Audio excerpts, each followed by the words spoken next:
Good morning guys. Tingnan niyo po yung aking pomelo nanlalaglag po siya. Gwapo kasi ng ulan. Yan sayang ang dami. Ayun ang dami po siyang bunga guys Ayan ang dami po niyang bunga hanggang doon sa dulo ayun Ayan guys ang dami po niyang bunga.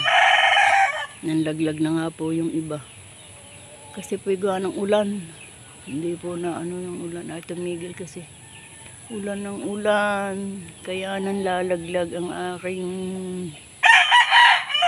dito lukban. Yan guys Sasayang. Ang dami na nanlaglag. Tsaka pangit po ang bunga niya ngayon guys kita niyo yan bukol-bukol.